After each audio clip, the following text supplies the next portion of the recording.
अस्सलामुअलैकुम। Topic start करेंगे 1.4 जिसमें हमने अब एप्लीकेशन ऑफ इलेक्ट्रोस्टैटिक्स की बात करनी है।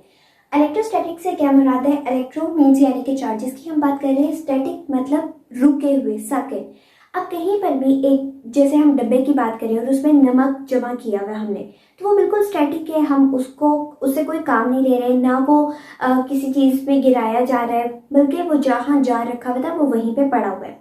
इसी तरह से अगर हम चार्जेस की बात करें और कहें कि किसी एक सरफेस के ऊपर वो पड़े हुए हैं, वो मूव नहीं कर रहे, जब वो मूव करेंगे तो वो इलेक्ट्रिसिटी कहलाएंगे, लेकिन अभी वो मूव नहीं कर रहे, बिल्कुल पड़े हुए एक सेकंड कंडीशन में, तो उस कंडीशन में भी क्या उनकी कोई एप्लीकेशन हो सकती है, क्या वो किसी काम आ सकते हैं या नहीं आ सकते, इस बारे में आज हम डिस्कस करेंगे।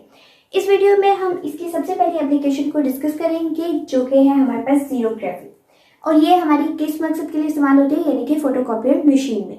अब फोटोकॉपी जब हम देखते हैं तो क्या होता है कि एक पेपर जिसके ऊपर सब कुछ लिखा हुआ था उसको सिर्फ मशीन के अंदर रखते हैं और हमें दूसरी तरफ से बिल्कुल एग्जैक्ट उसकी फोटोकॉपी होकर नजर आती है। अब ऐसा क्या था कि बिल्कुल एग्जैक्ट वही चीज़ जो आपके एक पेपर पे थी, विद इन सेकेंड्स वो दूसरे पेपर के ऊपर छप के आ चुकी है। तो उसका सारा फिनोमेना आज हम इस टॉपिक में डिस्कस करेंगे। क्या होता है कि सबसे पहले अगर हम इसकी बात करें जीरोग्राफी, ये जीरोग्राफी कहाँ से वर्ड आया? हम तो हमेशा फोटोकॉपियर मशीन सुनते आए हैं। तो ये एक ग्रीक लेटर है जो कि दो लफ्जों से निकला हुआ है, एक है यहाँ पर जीरोस और एक है हमारे पास ग्राफिस। और ये ग्रीक लेटर का मतलब इसमें है क्या? इसको कहते हैं ड्राई राइटिंग। और ड्राई राइटिंग हमारे पास किस सूरत में आ जाती है? जब हम फोटोकॉपी मशीन की बात करते हैं। वहां पर हमारे पास कोई भी लिक्विड इंक नहीं मौजूद होती, बल्कि बिल्कुल हर चीज पेपर के ऊपर ड्राई हुई हमें मिल रही होती है। अब ये सारा फिनोमेना होता कैसे है और किस तरह से एक पेपर से दूसरे पेपर के ऊपर प्रिंट आता है, ये तमाम काम है इन स्टैटिक चार्जेस का। किस तरह से उसको डिस्कस करते हैं। तो सबसे पहले हमारे पास एक चीज है और वो क्या है कि मशीन का सबसे इम्पोर्टेंट पॉइंट या इम्पोर्टेंट कंपोनेंट है ड्रम। ड्रम बिल्कुल इसी तरह के गोल शेप में बना होता है। अब जो ड्रम है वो है कंडक्टर। वो किस मटेरियल से बना है? कंडक्टिंग मटेरियल से। तो सबसे पहले हम यहाँ पर लिख लेते हैं, एक है हमारे पास इस मशीन के अंदर ड्रम जो कि बहुत अच्छा कंडक्टर है। अब इसके ऊपर क्या किया गया है? सिलीनियम की कोटिंग कर दी गई। ये बिल्कुल ड्रम था खाली, इसके ऊपर सिलीनियम की कोटिंग कर दी गई। अब सिलीनियम की कोटिंग करने का मकसद क्या था? ये हमारे पास जो मटेरियल था सिलीनियम, वो एक फोटो कंडक्टर था। अब इस फोटो कंडक्टर का क्या मतलब है?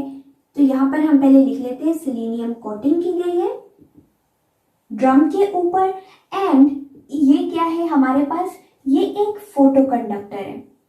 फोटो कंडक्टर क्यों कहा गया है? ये फोटो कंडक्टर क्यों है? अगर यहाँ पर देखा जाए, एक है हमारे पास फोटो, एक है कंडक्टर। इसका मतलब है फोटो से सबसे पहले तो हमें क्या पता चलता है कि लाइट की बात हो रही है।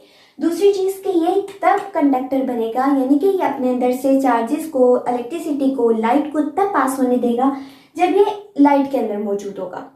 अदरवाइज ये बिल्कुल एक इंसुलेटर की तरह काम करता है। और इंसुलेटर क्या करते हैं? अपने अंदर से चार्जेस को पास नहीं होने देते।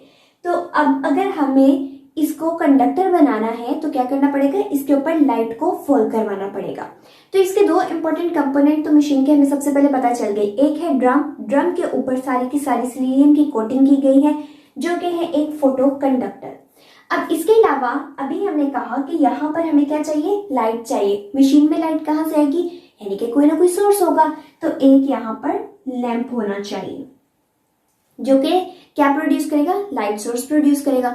अब हमारा मकसद है कि बिल्कुल एग्जैक्टली जो लाइट है वो फॉल करे पेपर के ऊपर या सिलीनियम की जो कोटिंग की हुई है उसके ऊपर, ताकि हमारा ये जो पार्ट है ये भी वर्किंग कंडीशन में आ सके। इसका मतलब है ज्यादा से ज्यादा लाइट हमें एक पॉइंट पर फोकस करनी है, तो कोई ना कोई लेंस भी मौजूद होना चाहिए। तो यहाँ पर इस मशीन के अंदर नेक्स्ट हमारे पास क्या होना चाहिए? लेंस होना चाहिए। अब ये मशीन काम किस तरह करती है उसको चेक करते हैं। वर्किंग को डिस्कस करने वाले हैं अब हम। यहाँ पर क्या किया गया कि सिलीनियम कोटिंग जो की गई थी इसके ऊपर स्प्रिंकल कर दिया गया है पॉजिटिव चार्जेस को। इसका क्या मतलब है कि अब जो हमारे पास ये ड्रम था जिसके ऊपर कोटिंग हुई है, इसकी सारी सरफेस के ऊपर एक पॉजिटिव चार्ज फेंक दिया गया। अब जो हम कह रहे हैं कि ड्रम है कंडक्टर और ये एल्यूमिनियम का बना हुआ है, एल्यूमिनियम, उसके ऊपर हमारे पास है कंडक्टिंग फोटो कंडक्टिंग लेयर जो कि है सेलेनियम की, और उसके बाद ऊपर फेंक दिए गए हैं पॉजिटिव चार्जेस। अब इन सब का मकसद क्या था, इसको हम जानते हैं कि किस तरह से वर्किंग करे। अब सबसे पहले हमने एक पेपर लिया जिसको फोटोकॉपी मशीन के थ्रू फोटोकॉपी हमने लेनी थी, उसकी डुप्लीकेट कॉपी लेनी थी। इसके ऊपर जो भी लेटर लिखा हुआ है, अब ये लेटर आया बिल्कुल इसके सामने, यहां से हमारे पास क्या आ रही है, सबसे पहली चीज क्या होनी चाहिए, लाइट होनी चाहिए। लाइट पड़ेगी तभी तो काम होगा सारा। तो सबसे पहला पॉइंट क्या आ गया हमारे पास, लाइट का। लैंप ने इसके ऊपर लाइट गिराई, लेकिन वो लाइट दूसरी डायरेक्शन में भी जा रही थी, इसलिए उसके रास्ते में एक लेंस रख दिया गया ताकि सारी की सारी लाइट इस पेपर के ऊपर फॉल करे जिसको फोटोकॉपी करवाना है, जो डॉक्यूमेंट हमारा असली है। अब इससे क्या हुआ कि जितना भी व्हाइट पोर्शन था वो हमेशा लाइट को पास होने देगा, यानी इसके अंदर से गुजर के लाइट दूसरी साइड पर आ जाएगी। लेकिन जो ब्लैक पोर्शन है, यानी कि जो राइटिंग वाला हिस्सा है, वो क्या करेगा, वो इंक अपने अंदर सारी लाइट को एब्जॉर्ब कर लेगी। जब वो एब्जॉर्ब कर लेगी, इसका मतलब है कि इसके पीछे साया बन जाएगा, जबकि बाकी तमाम जगहों पर रोशनी हो जाएगी। इसी रोशनी ने क्या किया कि यहाँ पर मौजूद जो सेलेनियम है उसको एक्टिव कर दिया। एक्टिव क्यों किया, क्योंकि वो सिर्फ तब कंडक्टिंग बनता है जब उस पर लाइट गिरती है। अब इतने पोर्शन पे जहां जहां लाइट गिरी वो हो गया कंडक्टर। जब कंडक्टर बन गया तो ड्रम जो एल्यूमिनियम का बना हुआ है उसकी तरफ से नेगेटिव चार्जेस आए और उन्होंने इस पॉजिटिव चार्ज को क्या कर दिया, न्यूट्रल कर दिया, न्यूट्रल हो गया। लेकिन सिर्फ उतना हिस्सा जो इस लेटर के पीछे था, जहां पे उसका साया बन रहा था, उतने हिस्से पे कोई भी इफेक्ट नजर नहीं आया, हमें पैटर्न नजर आ गया। अब यहाँ पर सारे जो चार्जेस थे वो क्या हो चुके हैं, न्यूट्रल हो चुके हैं, लेकिन सिर्फ इतने हिस्से में पॉजिटिव चार्जेस एक पूरे पैटर्न की शक्ल में मौजूद थे। अब जिस तरह हम क्या करना चाहते हैं, दो चीजों को जोड़ना चाहते हैं, ठीक है।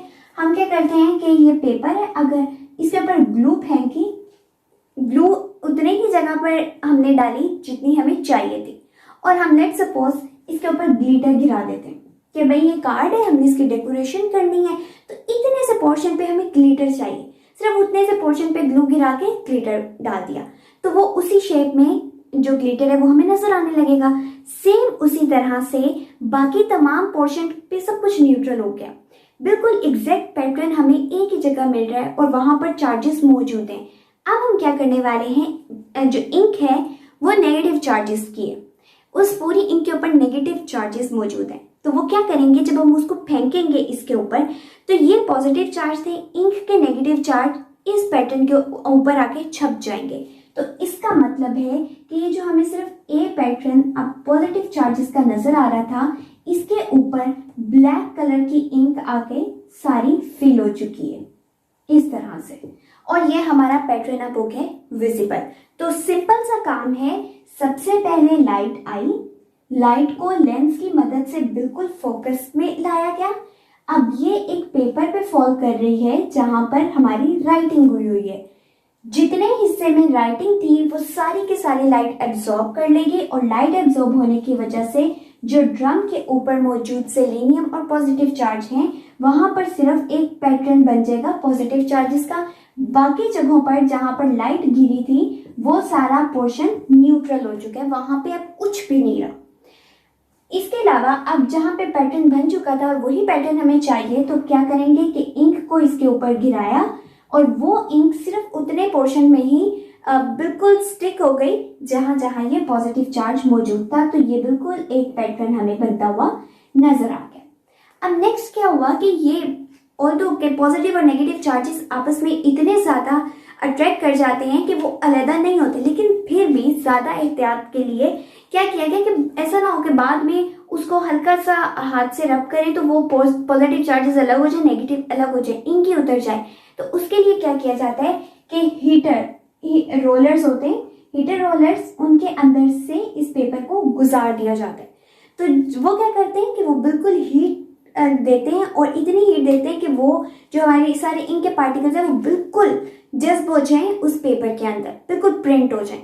तो वो पेपर जब बाहर निकलता है तो इजीली आप उसको यूज कर सकते हो और उसके ऊपर से इंक जो है वो ज़ाया नहीं होती। तो इस तरह से स्टैटिक चार्जेस जो ड्रम के ऊपर सेलेनियम और सेलेनियम के ऊपर फेंके गए थे, उन्होंने क्या किया है, उन्होंने उस जो हमारे पैटर्न है उसको विजिबल करने में हेल्प आउट किया है, जिसकी मदद से हमें फोटोकॉपी हुई नजर आती है। तो ये था हमारा पूरा फिनोमेना जिस तरह से हम फोटोकॉपीज हासिल करते हैं। तो ये था हमारा एक कंप्लीट टॉपिक।